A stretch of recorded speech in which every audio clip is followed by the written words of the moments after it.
Welcome to Confessions of a Cyberpsychologist. Today I am chatting with Dr. Rowena Forsyth about digital health and communities. Rowena is a senior lecturer in digital health at the University of Sydney, and she is a health sociologist focusing on qualitative digital health, cyberpsychology, medical tourism, and online communities at the University of Sydney. Welcome, Rowena. I'm so delighted to have you on board. Oh, thank you so much for the invitation, Carolyn. I'm looking forward to our chat. Rowena, before we get chatting about what you do and your research, can you tell me a little bit more about yourself and then what the pivot point was for you in terms of getting into cyberpsychology? Okay, so I guess my undergraduate degree was in sociology quite broadly, and then my PhD was in health services research and health sociology, where I looked at professional relationships of health professionals, particularly doctors and laboratory staff, transitioning from a paper-based to a computerized pathology ordering system in a hospital. So there I looked at things like professional boundaries and the relationships between professionals. And through that, I got really interested in information, how information was communicated, how it was designed, how it was prioritized, really. So how different groups derived social status from the way they used information. So that was sort of the way in there. And then after that, I sort of went away from that for a bit and I worked in different things, and I worked in bioethics for a little while. And there I worked on a project looking at consent for bone marrow transplant. And through that, it was a qualitative project, and we had interviews with health professionals, with patients, with their carers. And it was a really in-depth project and really wonderful results. And part of that research, I became really interested in the collective and collective decision making. So how people used information together. So there I really thought about, how did each of those people play a part in that decision making? And I was really, really proud of the paper that I sort of led from that work. And that was something, just really an interest that then continued. And I think the thread through everything has been really, how do people use information in health for decision making, for community involvement? And I think that's now been my interest, which has led me to a lot of what I'm going to talk to you about today, which has been in the collective. How do we use technology together? How do we use information together? So you focused a lot of your research on the social psychology side of things and done quite a few studies in medical tourism, especially when it comes around to online communities. And as you were talking about the collective side of things. And there's been quite a lot of uptake in medical tourism, so people traveling to other countries in order to get medical procedures done. What are the main things you've learned from your research so far? So I guess that the main outcomes from looking at that population of people is apparently it's quite a big population of people who are medical tourists. So in 2015, it was estimated that there were 5 million people worldwide who were medical tourists. So when we're talking about medical tourists, what we mean are people that choose to travel away from their home country to another destination to receive medical or health care. Okay, so health tourism is a bit broader, which can be sort of wellness and spiritual retreats, but medical tourism is really about health conditions and procedures. So this can be a whole lot of things. Dentistry is a very common area, reproductive health, cardiac surgery, all of these sort of things. In our study, we narrowed it down to cosmetic procedures, which are a very big part of that as well. And we found that, allegedly there are 20,000 Australians a year who are travelling for as medical tourists, and that the majority of these travel for cosmetic procedures. But we found that it was sort of quite hard to find these people. So, usually if you were looking for a patient population with a health condition, you would find other patient groups, advocacy groups, or you'd recruit through hospitals and health services. But these people are not attending local health services. So we advertised online and through a few different local publications, and we found people for our study. And I guess we were interested in a whole lot of things. Just what was their experience beginning to end? How did they make decisions about becoming medical tourists? And then how did they experience travelling, receiving procedures and recovery? So I guess our main sort of findings from the project were firstly around the transition of online relationships to offline relationships. So what happened with our medical tourists is they found other medical tourists online, particularly through Facebook, and they joined, which were closed groups available often only to women and only to people who were there to talk about or discuss overseas cosmetic surgery and who were Australian. And these groups were often based by country, so the Philippines or Thailand or Indonesia were the popular ones for our medical tourists. And in these groups, people found each other and developed these really strong bonds. So one of the really important things that came out of it was that the relationships that they formed online actually transferred to offline relationships and became about a whole lot more than just cosmetic surgery.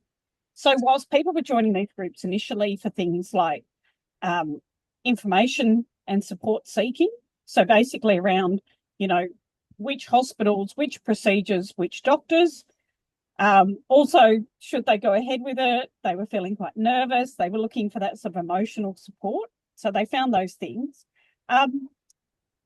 They actually became quite closely connected to other people in these groups, which led to these longer term friendships. We had people who did pet sitting for each other out of these groups. We had people travelling interstate, so they would actually travel quite long distances to see each other in person. And part of that was sometimes about seeing the outcomes of the procedures. So they would actually show each other their bodies and things, but, they were quite open to doing that with each other. They would also plan future surgeries together or future trips overseas as sort of buddies for each other to have future procedures as well. So, there was certainly this depth of connection that came through in these groups for something that started out, very focused on a particular thing, became these deeper, long-lasting connections. So that was really nice. Excuse me, one of the things we talked about was that we thought that maybe these connections came from the fact that these people didn't just have shared experiences, but they had shared stigmatised experiences. So for most of our cosmetic tourists, they actually found that they didn't really disclose to other people in their lives, their family and friends, that they were planning overseas surgery, and they felt it was really stigmatised. But then they went online and found that they weren't stigmatised at all, and they had this shared experience. So that's one of the ideas that we had. It was because of that shared stigmatised experience that they had these connections. The final thing I'll just say that was our main finding was that when they'd received their procedures, a lot of them then continued their membership of these groups, and they assumed this provider role where they actually, enacted this reciprocity to give back both, information and emotional support to the next round of prospective cosmetic tourists. So this was really a generalised reciprocity. So it wasn't direct in that they were reciprocating back to the people that had helped them, but more that they paid it forward to other kind of new people on their journeys that came in. So that was a really nice part of it as well. I'm fascinated by there's 20,000 Australians a year who go for these medical procedures abroad. And considering the Australian population is what, 22, 25 million? That's quite, Not even, yeah. yeah, that's quite a substantial portion of the population, relatively, that goes for medical procedures every year. And if there's still that element of social discrimination, which there seems to be, because otherwise they wouldn't go online and they wouldn't have these closed groups where you had to be vetted before you actually come on board. What I'm trying to get to is why people have this underground movement in a way and not willing to share their medical procedures with family and friends. Yeah, I mean, it was certainly the case that there were people who never told their colleagues that they'd had procedures. even after they returned to Australia, recovered well. I don't know that it can be explained as sort of a closed shop and, keeping it for a special few people. I think it's just that people think there's a lot of misconception out there, and that people think they're being, my relative is going to go overseas and be hacked to pieces in some, back street clinic, with unsterilised equipment. And the reality of it is that's actually not the case. And if you go online and see some of these hospitals, are actually, the term is used in the literature as hospitels because they're more like hotels. And you can choose the room you want, the food's excellent quality, the practitioners there are top notch. And the majority of people actually have very, very good outcomes from this. Do you think that the more people who go for these procedures, the more they kind of talk about it openly, the more open the general population will be to accept these kind of procedures? Because in some ways, in my head, I was thinking about menopause, for example. That used to be a hush-hush topic. You kind of whisper it behind your hand when you talk about it. Now it's a general open discussion. And it's not so embarrassing anymore to talk about menopause. So do you think it may get to that point, especially with online communities and being more open online with these discussions, that it might become more socially acceptable? Yeah, I mean, I guess the concern that people might have is that there is the commercial side of it. Obviously, these are all privately paid for, and there would be concerns about people being exploited potentially, who are vulnerable. I mean, the people that we had in our study, when we set out, we thought, oh, they're all going to be kind of young and looking for kind of idealized bodies and having multiple procedures and things like that. What we actually found was that the people in our study were really just average people. They were people who had thought about having their procedures for a really long time. They took it really seriously. They planned things really precisely. They investigated lots of options. In many cases, they dipped into retirement savings and things to afford the procedures. So it wasn't about necessarily becoming sort of an idealized celebrity body or anything like that. It was more about, people saying they'd been unhappy with themselves for a long time. Our women said they, after having their kids, they had sort of skin folds and things that they could never get rid of with diet and exercise. And they just wanted to feel a bit better about themselves and things like that. So it was a really well-considered thing. Nobody was kind of doing this flippantly and outrageously. We spoke in our initial discussion about kind of self-identity issues, because as you said, a lot of people associate these kind of procedures with the wealthy, the rich and famous, who want to have these idealized bodies and still want to be 20 or look like they're 20 when they're 65. But these are just average people who are wanting to just do something that's to their bodies, because their bodies and their faces don't quite match with how they see themselves. So yeah. What are the kind of things you found in your research around the personal struggles? Because you kind of touched on that, but is there anything more in terms of their self-identity and how people visualize themselves and their mindsets, and also around mental health as well? Because I'm guessing this has an impact, their self-identity, what they see in the mirror has an impact on their mental health and well-being based on how they see themselves visually versus mentally. And that's exactly the thing. It's that people were thought they wanted to look different. They wanted to look how they used to look. It wasn't about going from an A cup to an E cup for a breast augmentation. It wasn't about having anything very extreme. It was about having fairly straightforward. I mean, there are really extreme procedures that you can have, and you can go online and research all of this. There are, designer vagina procedures if people want to pursue that sort of thing. It's certainly available. I think, a motivation of why people might go overseas versus have these procedures at home might be partly about separating these things from their normal lives, but it more tends to be around the time frames and the cost, basically. So, if you were to have multiple procedures in Australia, they'll be spaced out for a large number of weeks and they'll be very expensive. Whereas in these places, they're cheaper. They're not cheap by any means, but they're cheaper. There's sort of really good aftercare and follow-up care in the facilities there. And they often do more of the procedures closer together as well. And we also spoke about because there are hotels and there's quite a lot of recreational activities around the hotels. We spoke about some of the dangers as well that could be associated with these procedures. I wonder if you can kind of touch on that a little bit. As humans, we're not always very good at understanding risk.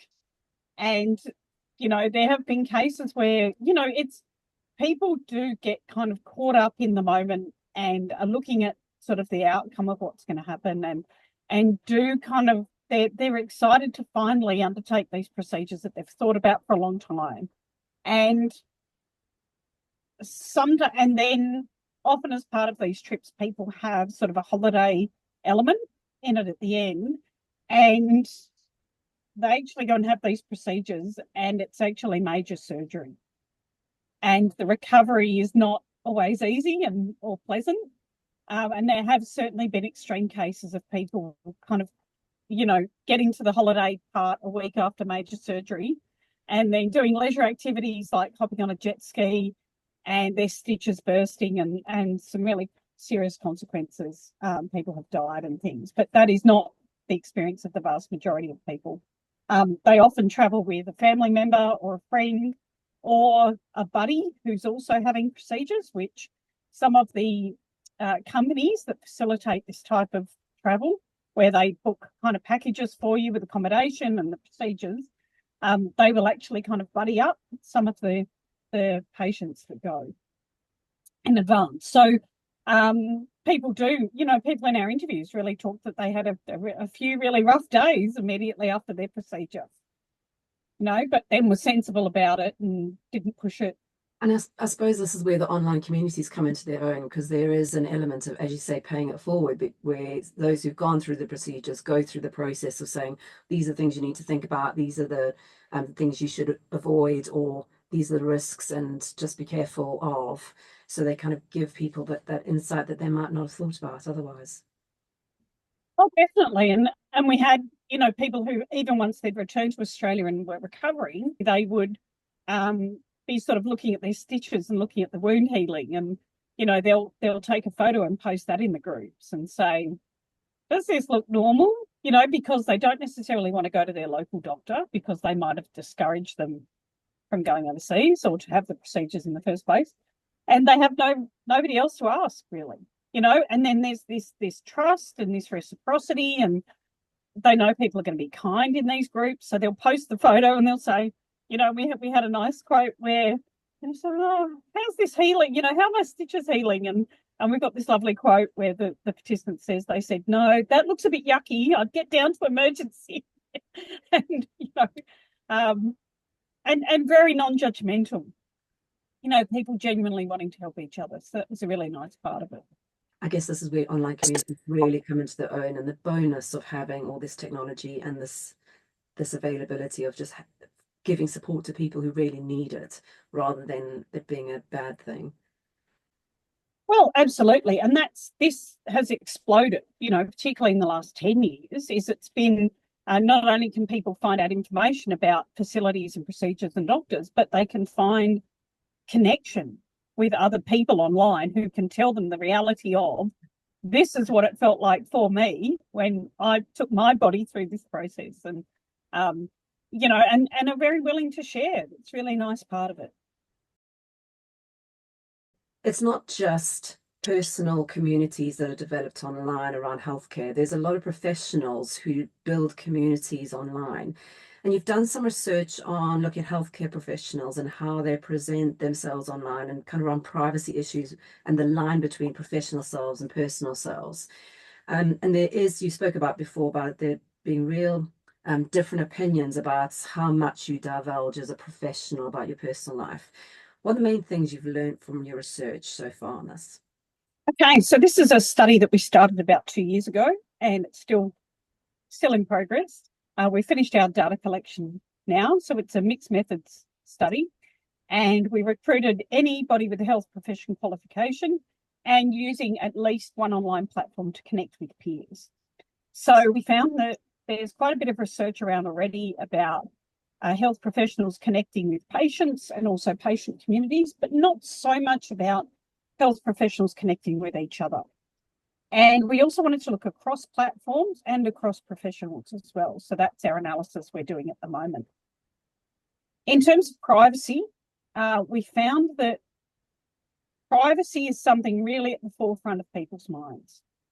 They manage their online identities really carefully with these accounts that they create. Some people have separate personal and separate professional accounts, sometimes with different names. So sometimes we had a female participant and she had her married name on one account and her maiden name on another account. Some people don't separate these things and they use their same name across all their platforms as well. So some people talk in terms of, look, it's really important to be authentic. It's important to show exactly who I am and what I do, and I'm the same everywhere. Other people are really cautious, though, about what they divulge and what they present from these accounts as well. Partly, this is tied to institutional and regulatory oversight. So some tensions there about some people are very, very careful about not disclosing the facility they work at. Also, being really concerned that things that you would post online with your credentials and your professional opinion and expertise could actually be sanctioned by the regulatory body that allows you to practice. And that there were instances of people having their registration affected by things they'd posted online. So people really managing that tension as well. Again, some people don't care. Some people put all their information very clearly out there. Everyone can find out everything about me. I have nothing to hide. Whereas other people are keeping things really separate. Some confusion as well about codes of conduct at their institutions, so their hospital or their health service, and what the actual guidelines were about what they could post and what they couldn't. Could they post if they were in their uniform and post a video or not? Did they have to cover over the institution's name? What the boundaries were there. So I think that's a challenge we face in this space in terms of evolving technologies and user-driven technology. There's no kind of standard about things. Something else we found that really is interesting is that the way that more junior people use these communities is a bit different to the way more senior people use them. So as a generalization, and without getting into the nitty-gritty, because we're, haven't got there yet, but senior people seem to have this very broad view. They're able to engage internationally. They're able to keep up a lot of different platforms. They're able to keep up a lot of different engagements with different people as well. Whereas our more junior people, perhaps because they're so busy starting out in their professions, but their networks are much more localized. So they're within their health service. They're within their particular clinical team, for instance. They just haven't got kind of the time or the headspace, I guess, the bandwidth, or however we might talk about it, to have those broader, bigger engagements. So just seeing that as a contrast and whether that will change over time is an interesting part of it as well. Because there is a potential lowering of professional boundaries, and in so doing, a lot of patients will probably get some insight into their doctor or their dentist or whoever they go and see. Do you think there are some benefits or disadvantages to this from the patient perspective in terms of how they see the professional when they go into their offices or for an appointment? What kind of impact do you think that may have? Well, I think from the patient perspective, it perhaps makes their practitioners a bit less scary and makes them a bit more human. Maybe they feel like they can have that connection a bit more. They have a way into conversation or making small talk, and but at the same time, I can't see that the practitioner is then following the patient's social media account. That's just not going to happen, right? And whether they would even have the interest to, I don't know that that's there. So again, it's not going to be a mutual conversation. I guess the kind of the downside of it might be that in losing that distance, is there the potential that they'll see that their doctor has certain political views or is involved in a particular type of work that they don't agree with? I think you've a case during the COVID lockdowns in Melbourne. There was a doctor, a specialist in Melbourne who, during the restrictions, actually had a big family dinner and posted about it on social media, and it became sort of a thing about people transgressing lockdown. So whether that affected their patient profile and their patient attendance in either a positive or negative way, I think would have been really interesting. So, it's interesting how the professionals then maintain boundaries. And I think that's a big part of it is, are there boundaries? Boundaries are much more permeable now.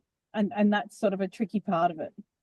I wonder if this goes back to the disinhibition effect that John Souther posted or researched and published about decades ago. Yeah, it's an interesting one. I mean, I think if we talk about boundaries as well, I think the time boundaries are interesting. So, like we know with these sort of technologies, and this is part of what's come out for our health professionals as well, is imposing limits and boundaries on time particularly becomes more challenging. So, it might be that the patients also feel like their doctor or other health professional should be available to them outside of normal working hours, that they can contact them by direct message through these technologies at any hour of the day and night. So we had a nice example from somebody who's a specialist in an Asian country, and he has quite a long identifiable name, and he has his real name across multiple platforms. Okay, so patients can contact him in WhatsApp, they can contact him all sorts of means through the internet. Okay, and then one of his accounts is his Instagram, is his travel blog. He said, that's what I use it for, is all my travels around the world. I post on there about it. And he said just the boundaries of it are interesting because we have this lovely quote where he says, I was on the beach, and I had a photo of myself in my Speedos on the beach. And he had a patient direct message in response to that photo saying, oh, can I make an appointment for my mother to come and see you about her hip? So,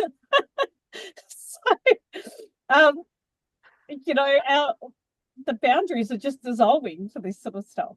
And I suppose you're right. It does make the professionals more human, and it's more, and people accepting that there's a bit more of a blurring of that professional personal boundary, and it's okay because now I can actually divulge a bit more of my personal life to them, and I don't feel so embarrassed, and I don't feel as though I have to hold that back because they're professionals and they're on this pedestal. Actually, they won't judge me, and it'll be easier for me to divulge those details. With our participants, though, I mean, they did feel like they could control this a bit. Like they knew they could make separate accounts for their professional life if they wanted to. They could put a different name on it. They could not accept followers. It was still something they felt like was in their control to manage. Even if there was this sort of bleeding between them in lots of ways, it wasn't necessarily problematic. So there are a lot of practical benefits for professional online communities for healthcare professionals. What are those? Because there is a lot of specialists in the healthcare industry. So what about those online communities for professionals? Yeah, I mean, we've seen a lot of benefits come out of it, particularly in the area of sort of education and professional development. So things like keeping up with developments in the field, whether that's sort of conferences coming up, latest practice developments, sharing papers, sharing articles and things like that. So Twitter in its older form was really popular for that. It felt like it was a really easy way to share information and connect with people. It was a nice way to keep a professional presence because you weren't kind of, letting people in on personal details, but you could show your professional credentials and you could keep up with those developments. And people would have really great professional discussions in the comment sections of an article, for instance, and debate findings and applicability to practice and things like that. We had some nice things where people would be commenting on a post, an article or something like that, and they would end up connecting with somebody in another country who they'd never met, never heard of before, and then ultimately ended up writing a publication together. So there was that sort of knowledge sharing, but also those professional development benefits that were really nice out of it too. Excuse me, there was also for people a bit of a shared sense of belonging. We're facing similar challenges in our work and sharing some of those challenges potentially with patient cases or dealing with patients' families. It's a rare case. We haven't had it at our facility before, but how have other people dealt with this? Or what would other people recommend? And then people within those communities, again, a lot of them being quite closed communities. So you're having to say that you've got a professional qualification in a certain profession to be a member. And then people really sharing that with each other. It was interesting as well how these communities changed over time. So people would sometimes have a group that they all joined together because they were the same graduating class in a year of physiotherapists, say. And then they continued this through sort of 10, 12, 15 years later. They still had this community. And, they would talk about, well, initially it was about people finding jobs or getting their registration up to date. But then it became more about sharing practice and expertise as they developed as well. So an easy way to keep in touch with people, finding relevant content and content of interest to you within the time that you've got available was really important. So people finding whether particular hashtags to follow, particular accounts to follow, often things like institutional accounts, so things like some of the big hospitals in the US and the UK, for instance, will put up, a de-identified patient case and say, what's the diagnosis here? And everybody loves to jump in and, not only share their own knowledge, but also, add an article or, there was always a sense that if you're making some kind of claim, that you should be backing it up with evidence as well. So people using it in a very professionalised way.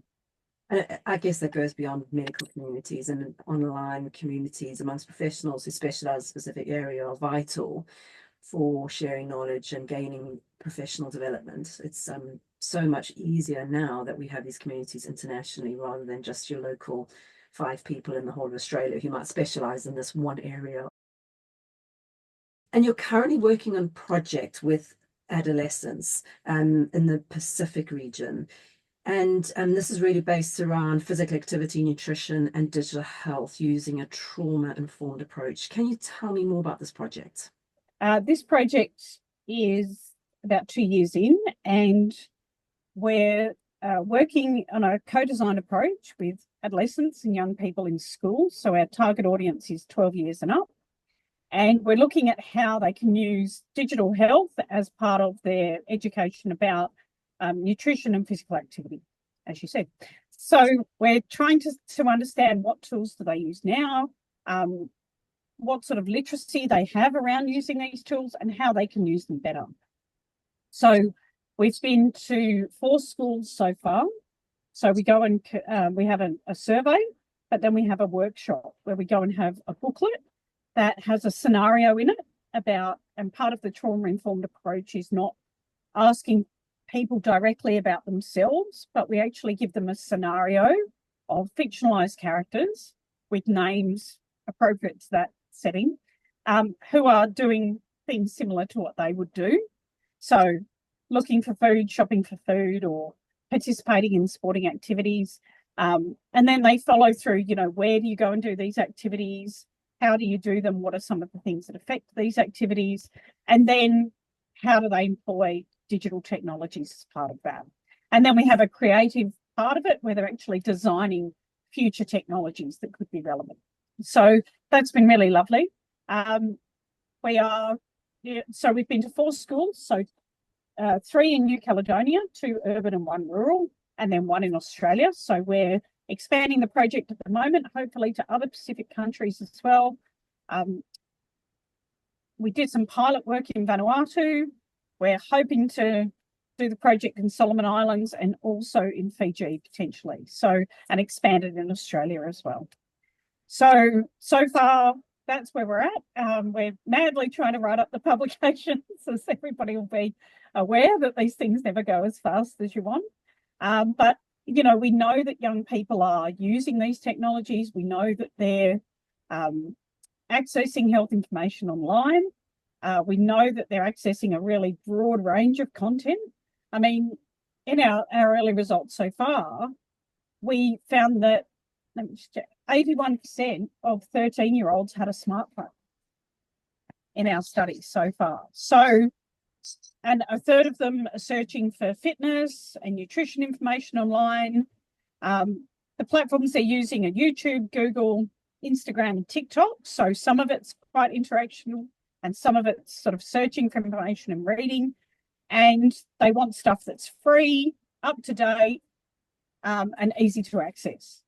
So how can we make those technologies better? How can we, you know, improve the literacy of young people with using these technologies? Because they're a part of their daily lives. They're not going to stop using them. But how can we help them use them better is really what it's about. When do you think the results of the project will be published, kind of guesstimate? And I know it takes ages to get it, pull it all together, but what is your current predicted, hopefully? We're hopeful that something will be out next year. So we're also publishing it as a methodology protocol as well, because it is something that the approach that we've used, we feel has been very successful. We've had a lot of consultation through the process with schools, with you know, different academics in different areas, very much a multidisciplinary approach. So we definitely see it as something that could be leveraged into other areas of health or different fields as well. And you are currently a senior lecturer at the University of Sydney. Do you see an increase in interest in practical application of cyber psychology kind of around the Sydney area, but also then in Australia in general?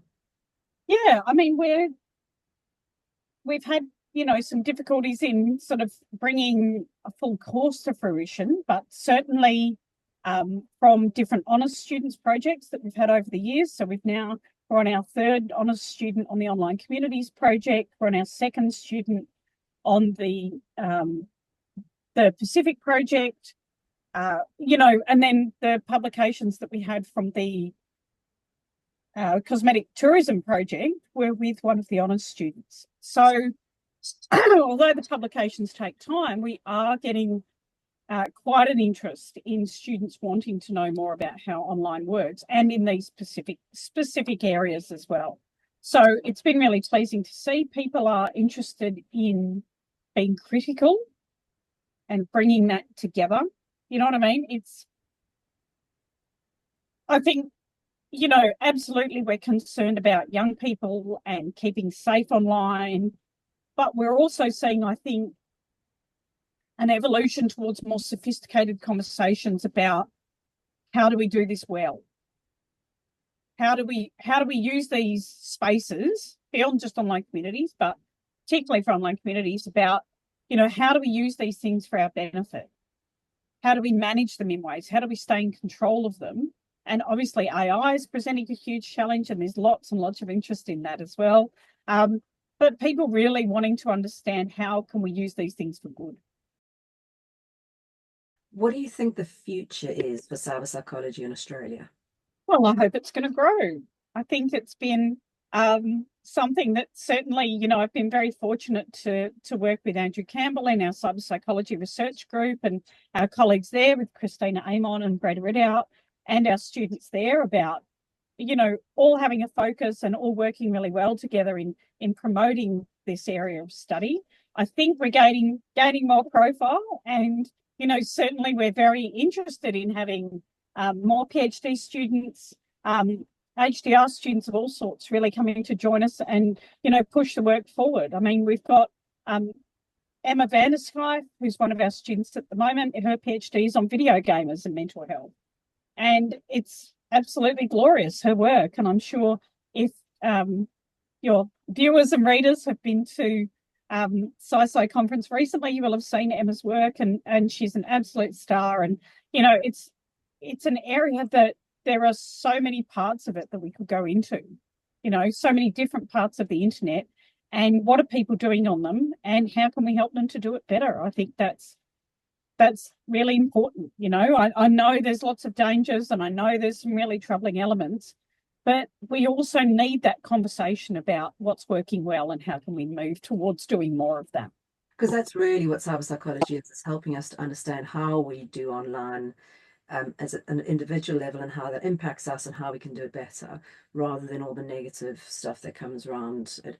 And Australia is slightly more unique than, say, UK and America because of the diverse population and dispersed population geographically. So there are different challenges in Australia to what there are, but there's still a lot of similarities from an individual basis as well.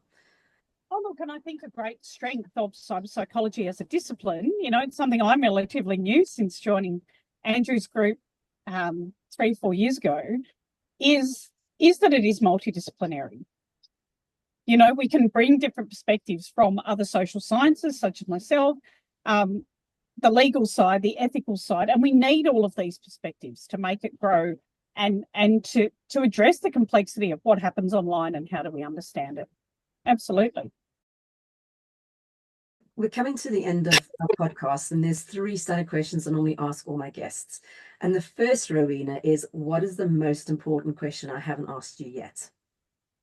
It would be that, how do we grow it and how do we go from here? And I think it's just finding the right people with the passion to do this kind of work. And I think that's something we all do this sort of work because we have a passion and we love it. And we want to understand the complexity of it.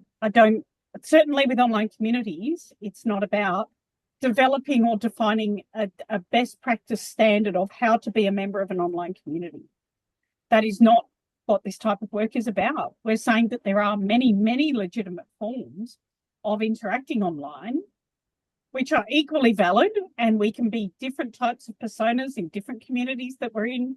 We can be more active, we can be more of a lurker, and all of those things are equally valid, but let's understand why and how people do that. So, I'd absolutely really welcome if anybody wants to engage with me and potentially go into a PhD or go into really in-depth study on this. I'd really welcome to hear from them. So the second question I ask everyone is around the frustration a lot of cyberpsychologists have with journalists taking snippets of academic findings and kind of twisting them slightly to create negative social narratives and clickbait around digital technology. Do you think journalists in general are getting better or worse at accurately representing sound academic findings? Oh, I think it's very challenging. I mean, the space that they work in, the 24-hour news cycle, the having to get to the punchline quickly and all of that stuff make it really, really hard. I think it is something where people really need to think about, what are the consequences of what they publish. And, a bit of clickbait can have such serious consequences, and reinforcing and recreating moral panics all the time about the dangers of social media, which are absolutely out there and I absolutely acknowledge that they are and are very, very important that we address them. But also having a more balanced view and promoting good sides of things is really important as well. I think there's some really, really good sources around that are improving this conversation as well. And one of them is a publication called The Conversation, which I think,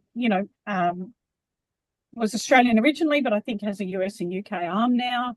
And that's a really important bridge between academics and getting academics to write for that publication. And it's prestigious to get into, it's difficult to get into. But that's just, it's becoming so accessible for people. It's free, it's online, it's available everywhere. If people can engage with that and some critical thought and some expertise and not be afraid of it, I think that's just so important. And, we were talking as well about the danger of some of the way the algorithms work of, is that you might see a particular view on an issue and that matches with your political beliefs.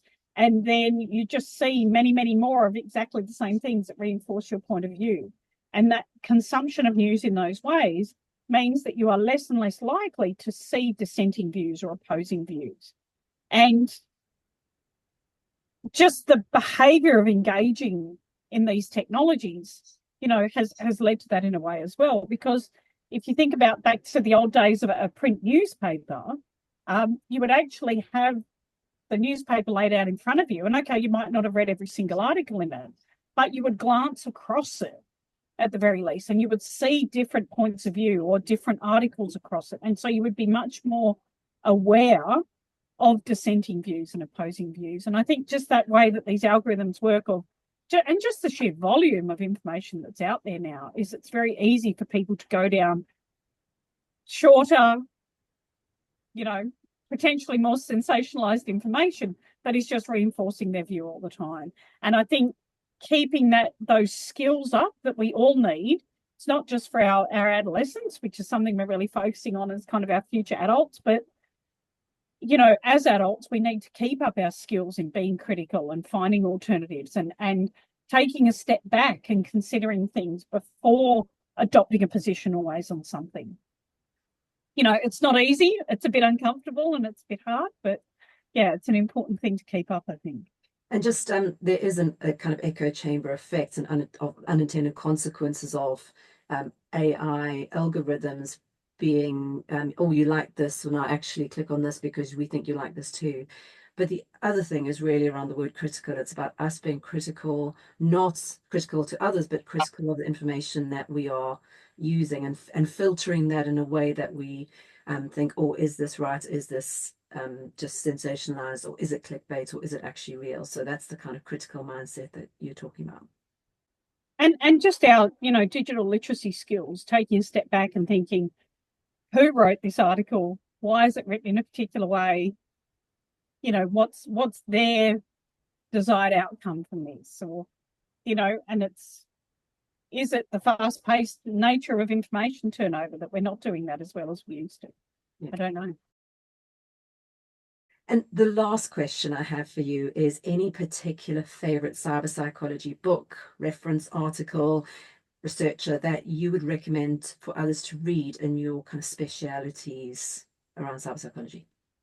As I've said, I'm a relatively new cyber psychologist of only a few years. So my recommendation is not really cyber psychology as such. It's more on the medical tourism side, because I know when we were talking, and it's a really interesting subject and something that certainly is very complex and has a whole lot to it. So there's a book by some UK researchers. Ruth Holliday is the main author, along with Meredith Jones and David Bell, and it's called Beautyscapes: Mapping Cosmetic Surgery Tourism.